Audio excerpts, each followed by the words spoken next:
नमस्कार, India voice में आपका स्वागत है। मैं आपके साथ दिव्या पांडे। बुलेटिन की शुरुआत करेंगे लखनऊ से। इस वक्त की बड़ी खबर, जहां वक्फ बोर्ड संशोधन अधिनियम के तहत जेपीसी की बड़ी बैठक। गोमती नगर के सेंट्रल होटल में बैठक का आयोजन। जगदंबिका पाल करेंगे बैठक की अध्यक्षता। ओवैसी, इमरान मसूद बैठक में होंगे शामिल। सांसद बृजलाल सहित कई सांसद रहेंगे मौजूद। बैठक में महत्वपूर्ण मुद्दों पर होगी चर्चा। गोमती नगर के सेंट्रल होटल में ये बैठक का आयोजन होगा, जहां जगदंबिका पाल करेंगे बैठक की अध्यक्षता।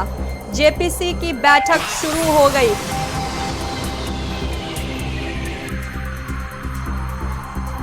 ओवैसी, इमरान मसूद बैठक में शामिल। सांसद बृजलाल सहित कई सांसद रहेंगे मौजूद। जेपीसी की बड़ी बैठक।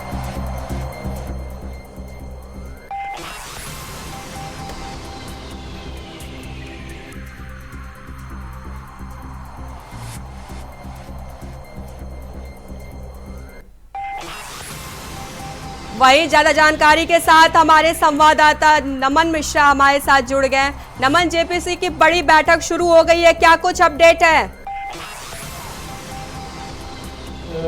बिल्कुल, आपको बता दें कि वक्फ अधिनियम को लेकर जो जेपीसी की जो कमेटी बनाई गई थी, उसकी तीसरी बैठक और अंतिम बैठक बिहार और कोलकाता के बाद में आज लखनऊ में चल रही है। होटल हयात में ये बैठक चल रही है। सरकार के मंत्री और बोर्ड के जो अध्यक्ष थे सांसद जगदंबिका पाल, और जो सदस्य हैं डॉक्टर राज्यसभा सांसद बृजलाल जी, और वहीं पर सपा के सांसद इमरान मसूद, कांग्रेस सांसद इमरान मसूद और सपा के भी जितने भी सांसद हैं, ये लोग वहां पर मौजूद हुए। साथ में जो मंत्री हैं अल्पसंख्यक विभाग के ओम प्रकाश राजभर और दानिश आजाद अंसारी भी बैठक में रहे। वहां पर सरकार ने द्वारा सरकार की तरफ से प्रमुख सचिव मोनिका गर्ग ने अपना पक्ष रखा, सरकार का पक्ष रखा। मोनिका गर्ग ने बताया कि उत्तर प्रदेश में वक्फ के पास लगभग 14,000 हेक्टेयर की जमीन है, जिसमें से 78% यानी कि लगभग 11,000 हेक्टेयर जमीन जो है वो सरकार की जमीन है, उस पर अवैध कब्जा वक्फ का बोर्ड द्वारा किया गया है। मोनिका गर्ग ने ये भी बताया अपनी रिपोर्ट में, जब उन्होंने पढ़ा सबके सामने, जो भी उसके टीम के कमेटी के सदस्य हैं, उन्होंने बताया कि चाहे छोटा इमामबाड़ा लखनऊ का हो, चाहे बड़ा इमामबाड़ा हो, चाहे अयोध्या समेत पूरे प्रदेश में कई ऐसे जो बड़े पर्यटक स्थल हैं जो वक्फ जिनकी देख रेख करता है, दरअसल वो सरकार की जमीन पर, सरकारी जमीनों पर बने हुए थे। ऐसे में आपको बता दें, ओम प्रकाश राजभर जो अल्पसंख्यक मंत्री हैं उत्तर प्रदेश सरकार, उन्होंने भी बैठक के बीच में वो बाहर आए तो उन्होंने बयान देते हुए कहा कि जो भी दर्द वक्फ बोर्ड अधिनियम से और नए संशोधन से उन्हीं को दर्द हो रहा है जिन लोगों ने जमीनें कब्जा कर रखी हैं, और सरकार एक एक इंच जमीन जो है अवैध कब्जे से मुक्त कराएगी। और सरकार किसी की जमीन ले नहीं रही, वो सिर्फ अपनी जमीन ले रही है। ऐसे में आपको बता दें, मौलाना फिरंगी महली हों या फिर इमरान मसूद और जो भी लोग थे, उनका कहना था कि सरकार कहीं ना कहीं से जो है उसके माइंडसेट बना लिया है कि वक्फ बोर्ड की ज़मीन को जो अवैध कहा जा रहा है वो कहीं ना कहीं गलत है। हालांकि उन लोग का कहना था आपत्तियां दर्ज कराई गई हैं, और अगर उन्हें बैठक में बुलाया गया है तो उन्हें उम्मीद है कि आपत्तियों पर चर्चा होगी और कहीं ना कहीं उनके समाज के साथ में और वक्फ बोर्ड के साथ में कुछ गलत नहीं होगा। जी बिल्कुल रमन, इस बैठक में क्या कुछ महत्वपूर्ण फैसले लिए जा सकते हैं? देखिए, बैठक थी चर्चा करने के लिए कि कहाँ पे ज़मीनें हैं, क्योंकि जो ये बोर्ड जो कमेटी बनाई गई थी, ये इसी के लिए बनाई गई थी कि जो भी प्रतिष्ठित लोग हैं, चाहे समाज के लोग हैं और चाहे जो सरकार के लोग हैं और अधिकारी, ये सब अपना डेटा दें कि किसकी वक्फ की ज़मीन की संपत्ति कौन सी है, सरकार की संपत्ति कौन है, उसकी आंकड़ा निकाला जाए। और जब ये आंकड़ा निकाला गया उसी पर ये चर्चा हो रही है, और उसी में जो प्रमुख सचिव मोनिका गर्ग है, उन्होंने साफ कह दिया कि लगभग 78% जमीन जो उत्तर प्रदेश में वक्फ के 100% में से 78% जमीन जो है वो यूपी सरकार की है। आपको बता दें 31 जनवरी तक ये जो रिपोर्ट है फाइनल हो जाएगी। जो बोर्ड के सदस्य हैं डॉक्टर पूर्व डीजीपी बृजलाल जी, उन्होंने कहा कि इस बार सदन में ये रिपोर्ट पेश की जाएगी और उसके बाद में संशोधन होना लगभग तय माना जा रहा है। रमन, बैठक में कौन कौन शामिल है और कब तक चलेगी ये बैठक? बैठक अभी कुछ देर तक चलेगी। माना जा रहा है कि लगभग 3 बजे से और कुछ शाम तक ये बैठक चल सकती है, क्योंकि सुबह से ही लगभग 10 बजे से बैठक शुरू हो गई थी और एक बड़ा डेटा भी देखना है और तमाम लोग जो समाज के प्रतिष्ठित लोगों को बुलाया गया है उनको भी संतुष्ट करना है। उनके जो सवाल हैं, क्योंकि सिया धर्मगुरु हो गए, चाहे सुन्नी समाज के जो धर्मगुरु हो गए और जो प्रतिष्ठित मौलाना है, उन सभी को बुलाया गया। सब वहाँ पे अपने सवाल कर रहे हैं। जो उत्तर प्रदेश सरकार की तरफ से उनके सवालों को नोट किया जा रहा है और लगभग उन्हें जवाब दिया जा रहा है और जो जवाब नहीं दिया जा रहा है उसके लिए समय लेकर उन्हें आने वाले समय में जवाब देने का आश्वासन भी दिया जा रहा है। क्या इस बैठक में चुनाव को लेकर भी कुछ निर्देश दिए जा सकते हैं? नहीं, इस बैठक में चुनाव को लेकर कोई निर्देश नहीं दिया जाएगा। ये बैठक सिर्फ वक्त जो अधिनियम है, संशोधन है, उसको लेकर ही की जाएगी और इसमें सिर्फ बोर्ड की जमीनों को लेकर बात की जाएगी और वही बात लगभग चल रही है। ठीक है रमन, ज्यादा जानकारी के लिए आपका धन्यवाद।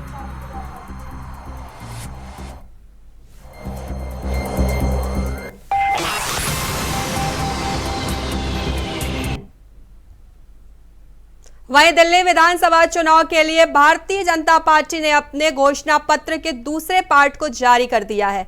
बीजेपी ने दिल्ली वासियों के लिए एक बार फिर कई बड़े ऐलान किए हैं, जिसमें दिल्ली के सरकारी शिक्षण संस्थानों में जरूरतमंद छात्रों को केजी से पीजी तक मुफ्त शिक्षा भी शामिल है। भाजपा के संकल्प पत्र को जारी करते हुए भाजपा सांसद अनुराग ठाकुर ने कहा, हम दिल्ली के युवाओं को प्रतियोगी परीक्षाओं की तैयारी के लिए 15,000 रुपए की एक मुश्त वित्तीय सहायता देंगे और 2 बार की यात्रा और आवेदन शुल्क भी प्रतिपूर्ति करेंगे। यह मोदी की गारंटी है। सीधा सवाल पूछता हूं, वो किस पार्टी का विधायक है जिसके हस्ताक्षर हो, जिसका लेटर हेड हो और बांग्लादेशी घुसपैठी और रोहिंग्यों को दिल्ली में बसने की पूरे कागज तैयार किए गए हों? ये कोई और नहीं, ये अरविंद केजरीवाल जी, अतिशी जी, आम आदमी पार्टी के नेताओं के इशारे पर, उनके नेताओं के लेटर हेड पर ये जाली सर्टिफिकेट बन रहे हैं। आधार कार्ड से लेकर वोटर कार्ड बन रहे हैं।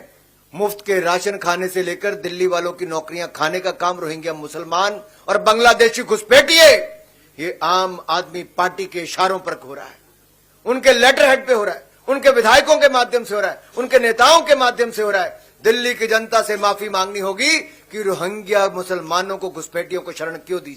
अब हमारी कल्पना यह है कि दिल्ली में सरकारी शिक्षण संस्थानों में जो जरूरतमंद छात्र हैं उनको पीजी से लेकर, केजी से लेकर पीजी तक की मुफ्त शिक्षा देंगे। केजी से पीजी तक मुफ्त शिक्षा मिलेगी दिल्ली के जरूरतमंद छात्रों को सरकारी शैक्षिक संस्थानों में। जी हां, आपने ठीक सुना, केजी से पीजी तक मुफ्त शिक्षा प्रदान करेंगे जरूरतमंद छात्रों को सरकारी शैक्षिक संस्थानों में। और साथियों, यही नहीं, आपको मैं एक बात और बताऊं, जो हमारे अगली मैं बात करने वाला हूं, स्किल बहुत महत्वपूर्ण है और स्किल देने के लिए हमने जहां एक और कौशल विकास की बहुत सारी योजनाएं चलाई, मुझे कहते हुए प्रसन्नता है, हमने लगभग 1.5 करोड़ से ज्यादा युवाओं को कौशल विकास किया है, उनको प्रशिक्षण दिया है, उनको स्किल देने का काम किया है। और जो हमारे युवा यूपीएससी राज्य के पीएससी के उसमें पार्टिसिपेट करना चाहते हैं, नेक्स्ट स्लाइड पे अगर आप जाएंगे तो उसमें आपको दिखेगा, जहां एक और जरूरतमंद छात्रों के लिए यूपीएससी और राज्य पीएससी के लिए हमने तैयारी के लिए विभिन्न माध्यमों से सहायता प्रदान की है। भारतीय जनता पार्टी के गुजरात राज्य हो, मध्य प्रदेश हो, उत्तर प्रदेश हो, यहां मैंने बहुत सफल योजनाएं चलाई और साथ लगते अगर आप हरियाणा में भी देखेंगे, हमारे राज्य की जो HPSC है या फिर UPSC की परीक्षाओं की तैयारी करने वालों के लिए हमने एक मुश्त वित्तीय सहायता प्रदान की है और जो आने जाने में किराया लगता है, लागत आती है, उसकी प्रतिपूर्ति भी हमने की है। लेकिन दूसरी ओर दिल्ली में आम आदमी पार्टी की आपदा वाली सरकार ने घोर लापरवाही की। 15 मिनट की बारिश में सीवरेज भर जाते हैं। ये जो झीलों की नगरी बनाना चाहते तो झीलें यहां पे उत्पन्न हो जाती हैं और हमारे सिविल सर्विस के जाने वाले जो हमारे ऐसे अभ्यर्थी थे उनकी डूबकर मौत हो जाती है। ये दिया है आपदा की दिल्ली की सरकार ने। लेकिन अब हम दिल्ली के युवाओं के लिए राज्य की विभिन्न प्रतियोगी परीक्षाओं की तैयारी में उनको सक्षम बनाने के लिए एक मुश्त 15,000 रुपए की वित्तीय सहायता प्रदान करेंगे ताकि वो प्रतियोगी परीक्षाओं के लिए अच्छी तैयारी कर सकें, उनके मां बाप पर कोई बोझ ना बने, हमारे दिल्ली के युवा शानदार रिजल्ट दे सकें और परीक्षा केंद्र की यात्रा की लागत भी और आवेदन शुल्क की 2 अटेम्प्ट तक प्रतिपूर्ति हमारी भारतीय जनता पार्टी की सरकार करेगी। ये वायदा है हमारा दिल्ली के युवाओं से और दिल्ली के युवाओं से कहता हूं, ये मोदी की गारंटी है। रुकेंगे छोटे से ब्रेक के लिए, जल्द हाजिर होंगे। ब्रेक के बाद एक बार फिर आपका स्वागत है। खबरों में आगे बढ़ेंगे। शाहजहांपुर में एक व्यक्ति द्वारा खुद को भाजपा नेता बताने के बावजूद पुलिस ने उनकी रोड किनारे खड़ी कर दी कार का चालान भी काट दिया। घटना सोमवार देर रात शाम की है, जब एक व्यक्ति मिष्ठान खरीदने गए थे। पुलिस ने फोटो खींचकर उनकी कार का चालान काट दिया और नेताजी बीच सड़क पर बैठ गए और पुलिस कर्मियों के निलंबन की मांग पर अड़ गए। तो वहीं कुछ स्थानीय लोग भी उनके समर्थन में पहुंच गए। हालांकि कोतवाली पुलिस के इंस्पेक्टर ने मौके पर पहुंचकर स्थिति को शांत कराया।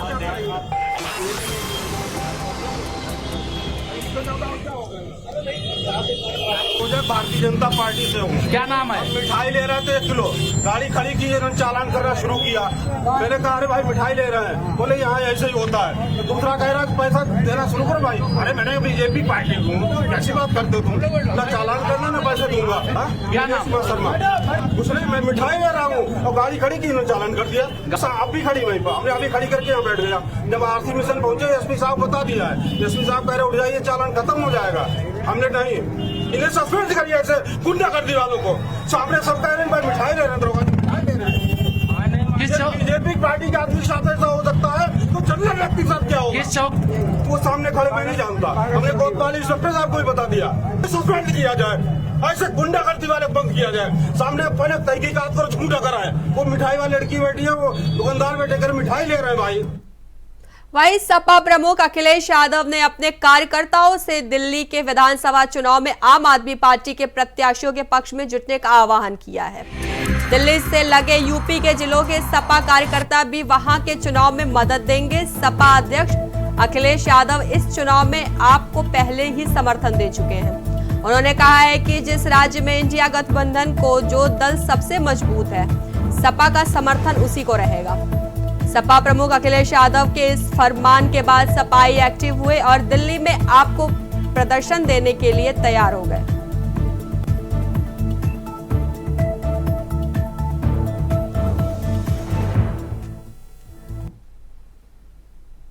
वहीं आम आदमी पार्टी के मुखिया और दिल्ली के पूर्व सीएम अरविंद केजरीवाल ने एक चुनावी सभा में रामायण के एक प्रसंग का जिक्र किया, जिसको लेकर अफवाह ट्रोल भी हो रहे हैं। सीता हरण की कहानी सुनाते हुए हनुमान भक्त अरविंद केजरीवाल कुछ गलतियां कर बैठे, जिसको लेकर अब भाजपा के नेता उन्हें घेर रहे हैं। एक बार फिर उन्हें चुनावी हिंदू कहकर तंज कसा जा रहा है, जहां केजरीवाल सोमवार शाम विश्वास नगर में एक चुनावी सभा को संबोधित कर रहे थे। इस दौरान उन्होंने झुग्गी वासियों को भाजपा से सावधान करते हुए सीता हरण की कहानी सुनाई।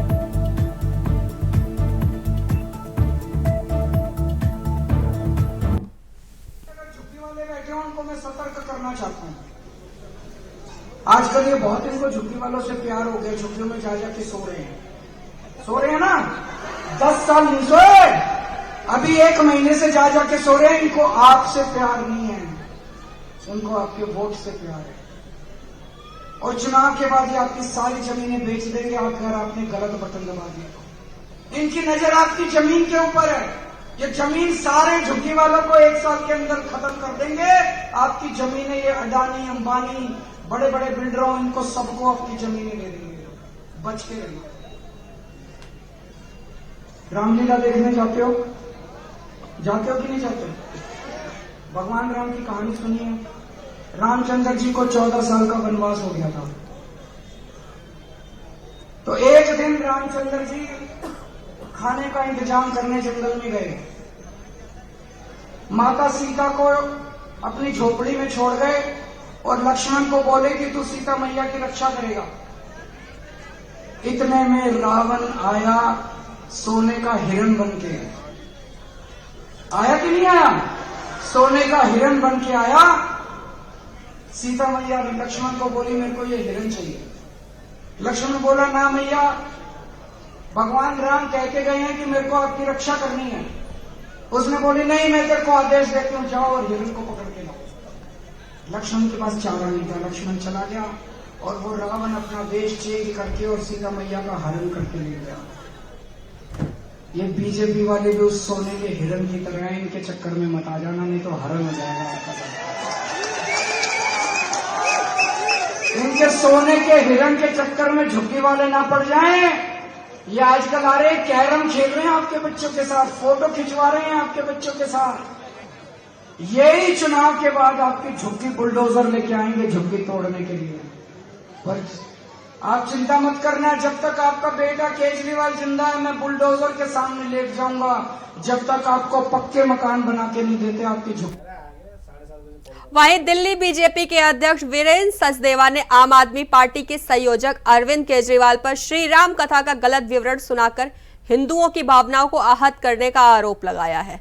वीरेंद्र सचदेवा ने कनॉट प्लेस स्थित हनुमान मंदिर जाकर श्री राम दरबार, श्री हनुमान जी और संत शिरोमणि तुलसीदास जी के दर्शन किए। इस दौरान उन्होंने केजरीवाल ने सोमवार को श्री राम कथा का गलत विवरण सुनाकर भगवान श्री सीता राम की मर्यादा को भंग किया है। इस कारण वह क्षमा मांगने के लिए प्रार्थना की। उन्होंने सांकेतिक उपवास रखने का निर्णय लिया। सचदेवा ने कहा, केजरीवाल जैसे चुनावी हिंदू राजनेता चुनावी सभाओं में भगवान के नाम का उल्लेख करते हैं। ज्ञान के अभाव में गलत कथा विवरण सुनाकर भगवान की मर्यादा और हिंदुओं की भावनाओं को ठेस पहुंचाते हैं।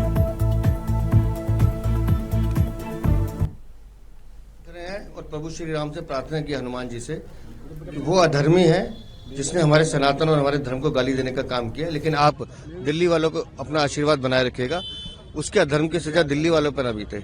हमने तो उसके लिए प्रार्थना की है। उपवास इसलिए कर रहे हैं कि हमारे सनातन, हमारे धर्म में इतना हृदय विशाल है कि हम दूसरों की गलती के लिए भी खुद सजा भुगतते हैं।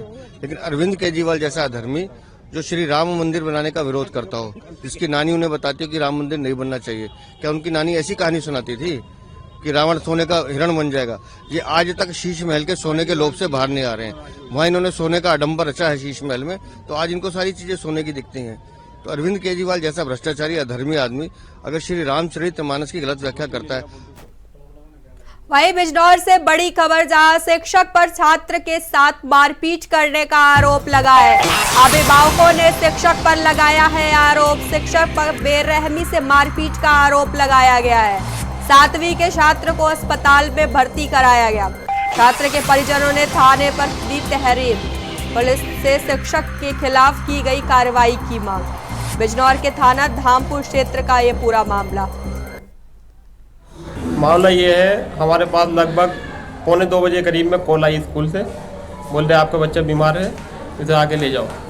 तो हम वहाँ जब पहुँचे तो हमारा भाई की जो है तबीयत बहुत ज़्यादा, मतलब ये बिल्कुल सीधा है, बेहोश है, कोई हटकल नहीं कर रहा, कुछ बोल नहीं रहा। तो मेरी कोशिश हुई प्रिंसिपल से मिलने की, तो प्रिंसिपल से मिला नहीं गया, मिलने नहीं दिया मेरे को। तो टीचर है वो मिला मेरे को, तो बोलता है मैडम ने मारा है, टीचर ने, किसी ने, क्या बताए।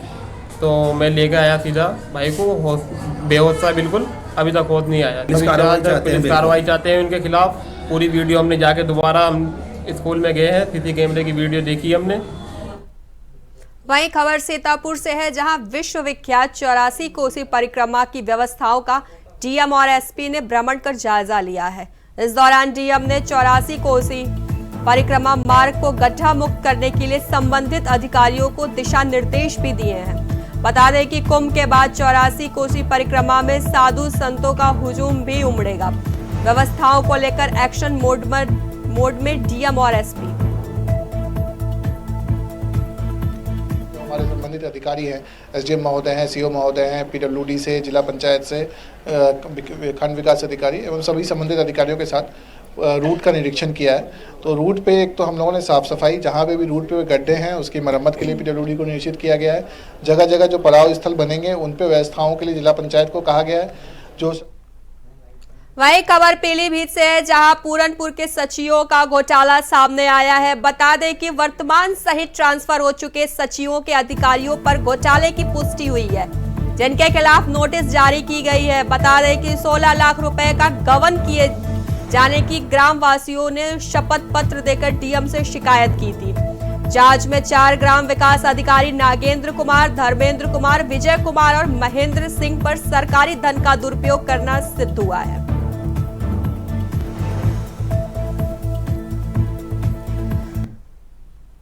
खबर लखनऊ से है, जहां यूपी सरकार ने अचानक लिए गए निर्णय के तहत 150 सहायक लेखा परीक्षक पर हुए प्रमोशन को रद्द कर दिया है। बता दें कि यूपी सरकार की तरफ से विशेष सचिव ने तत्काल प्रभाव से ये ऑर्डर जारी किए हैं, जिसमें प्रमोट हुए अधिकारी डिमोट कर दिए गए हैं। आरोप है कि 150 अधिकारियों के प्रमोशन में बड़े पैमाने में गड़बड़ी और भ्रष्टाचार हुआ है।